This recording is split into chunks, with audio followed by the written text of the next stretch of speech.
இந்த காலை வேளையிலே தேவனுடைய நாமத்திலே வாழ்த்துகிறேன்.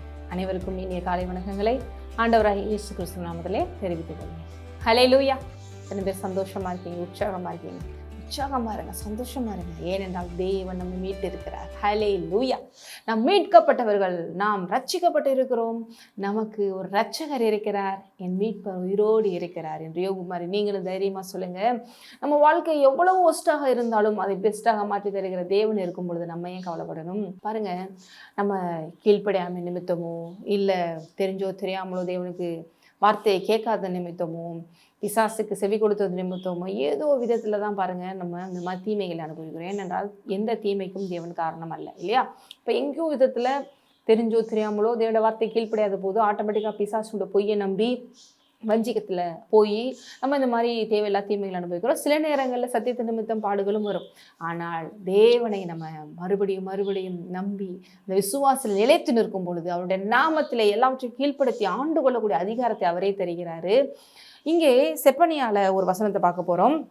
3ஆம் அதிகாரத்தில் இங்கே ஒரு வசனம் மட்டுமல்ல, நிறைய வசனங்கள் இன்றைக்கி நான் உங்களுக்கு வாசிக்க போகிறேன். இப்படியாக உங்களுக்கு அநேக ஆசீர்வாதங்களை கொடுத்து உங்கள் வாழ்க்கையை மாற்றி உங்களை உயர்த்தி வாழ வைக்கவே தேவன் விரும்புகிறார். உங்களுடைய பழைய வாழ்க்கை எப்படிப்பட்டதாக இருக்கலாம், உங்களுடைய ஃபெயிலியர்ஸ் எவ்வளோ மோசமானதாக இருக்கலாம், ஆனால் தேவன் உங்களுக்கு கொடுக்க நினைக்கிற சக்ஸஸ் ஆசீர்வாதம் அதையெல்லாம் விட மிகப்பெரியது, அதெல்லாம் விளங்கக்கூடியது. பேர்பட்ட ஒரு தேவன் நம் தேவன். அதற்காக அவர் சிறுவர் எல்லாவற்றையும் செய்து முடித்திருக்கிறார். எல்லா தீர்க்கதரிசிகள் மூலமாகவும் அன்றைக்கு இஸ்ரேல் மக்கள்கிட்ட பேசிக்கிட்டே இருப்பார் பாருங்க, மனம் திரும்புங்கன்னு சொல்லி. அப்படி அவங்க மனம் திரும்பும் பொழுது இப்படிப்பட்ட ஆசீர்வாதங்களை அவர் கொடுக்கிறார். இன்றைக்கு மனம் திரும்பி இடத்துல வந்த நமக்கும் இதே தான். ஒருவேளை அவர்கிட்ட வந்த பிறகும் கூட சில நேரங்களில் நம்ம தவறி போகிறது உண்டு. நான் இப்பொழுது கூட நம்ம மனம் மாறும் பொழுது இந்த ஆசீர்வாதங்கள் தான் இதை கேட்டுக்கொண்டிருக்கும் தீர்க்க தரிசனமாகவும் இது சொல்லுகிறாரு. இதை குறித்தும் கவலைப்பட வேண்டாம். எதிர்காலம் எப்படி இருக்குமோ நினைக்கிறீங்களா? இப்படித்தான் இருக்கும். படிக்கிறேன், கேளுங்கள். செப்பனியா 3ஆம் அதிகாரம் 14. சீயோன் குமாரத்தியே கெம்பீரித்து பாடு, இஸ்ரவேலரே ஆர்ப்பரியுங்கள், எருசலேம் குமாரத்தியே நீ முழு இருதயத்தோடு மகிழ்ந்து களி கூறு. ஹல்லேலூயா. தேவன் நம்ம பார்த்து தான் சொல்றாரு. என்னால் தெரிந்து கொள்ளப்பட்ட என் பிள்ளையே, மகளே, மகனே, ஆவிக்குரியவர்களாம் இஸ்ரவேலராக இருக்கிறோம் இல்லையா? நீ என்ன பண்ணு? கெம்பீரித்து மகிழ்ச்சியோட பாடு. கர்த்தர் உன் ஆக்கினைகளை அகற்றி உன் சத்துருக்களை விலக்கினார். உன்னுடைய வாழ்க்கையில் இருக்கிற எல்லா பாவ சாபங்களையும் போக்கி பிசாசுக்கு முற்றுப்புள்ளி வைத்து விட்டார். இஸ்ரவேலின் ராஜாவாகிய கர்த்தர் உன் நடுவிலே இருக்கிறார். இனி தீங்கை காணாதிருப்பாய். ஹல்லேலூயா. அவர் நம் வாழ்விலே வந்து விட்டார். எவ்வளவு பிரச்சனைகள் போராட்டங்கள் வந்தாலும் அதை அவர் முறியடித்து தீங்கை எடுத்து போடுகிறவராக இருக்கிறார். தீங்கே இல்லாத வாழ்க்கைக்கும் வழிவகுக்கிறார். அந்நாளிலே எருசலேமை பார்த்து பயப்படாதே என்றும் சீயோனை பார்த்து உன் கைகளை தளரவிடாதே என்றும் சொல்லப்படும். உன் தேவனாகிய கர்த்தர் உன் நடுவில் இருக்கிறார். அவர் வல்லமை உள்ளவர். நம்ம கூட ஏன் இருக்கிறாரு? அவர் வல்லமை உள்ளவர். அவர் ரட்சிப்பார். அவர் உன் பேரில் சந்தோஷமாய் மகிழ்ந்து தம்முடைய அன்பின் நிமித்தம் அமர்ந்திருப்பார். அவர் உன் பேரில் கம்பீரமாய் களி கூறுவார். ஹல்லேலூயா. இதுதான் ஒரு தேவனுடைய பிள்ளைக்கு ஒரு வேண்டிய ஒரு அருமையான ஒரு வாழ்க்கை, இல்லையா? தேவன் நம்ம பேரில் கம்பீரமாக களி கூறணும். அப்படி ஒரு உண்மையான வாழ்க்கை வாழணும். அதையும் தேவனே நமக்கு செய்கிறார், நமக்கு கொடுக்கிறார். அடுத்து பாருங்க, உன் சபையின் மனுஷராக இருந்து பண்டிகை ஆசரிப்பில்லாமையால் உண்டான நிந்தை நிமித்தம் சஞ்சலப்பட்டவர்களை நான் ஏகமாய் கூட்டிக் கொள்வேன். இதோ அக்காலத்திலே உன்னை சிறுமைப்படுத்தின யாவரையும் தண்டிப்பேன்.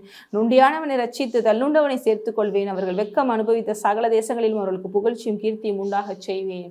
எல்லாத்தையும் தேவன் ரெஸ்டோர் பண்ணுவேங்கிறாரு.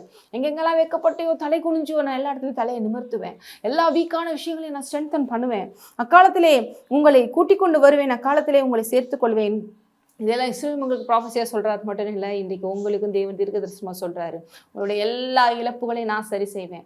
எல்லா கண்ணீரையும் நான் மாற்றி தருவேன். எல்லா கஷ்ட நஷ்டங்களுக்கு பல சந்தோஷத்தையும் மகிழ்ச்சியும் தருவேன்.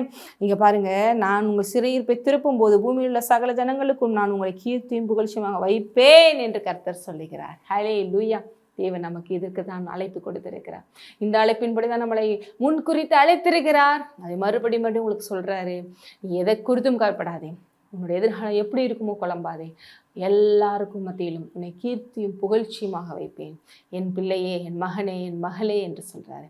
அதுவே இந்த வார்த்தையை கேட்ட சந்தோஷமாய் களி கூறுங்கள். அவரை விசுவாசித்து அவரே நம்பி இருக்கிற நீங்கள் கைவிடப்படுவதே இல்லை. ஜெபிப்போம். சோத்திரம் தகப்பன், தர்மையான நேரத்தில் நீ கொடுத்த அந்த வார்த்தைகளை ஆண்டவரை நாங்கள் அப்படியே விசுவாசிக்கிறோம். நீர் அப்படியே எங்கள் வாழ்க்கையில் இவ்வளோ நாள் செய்து வருகிறீங்க, இனியும் செய்ய போகிறீங்க. நன்றி அப்பா. இயேசு நாமத்திலே ஆமென். ஆசீர்வதிக்கப்பட்டவர்.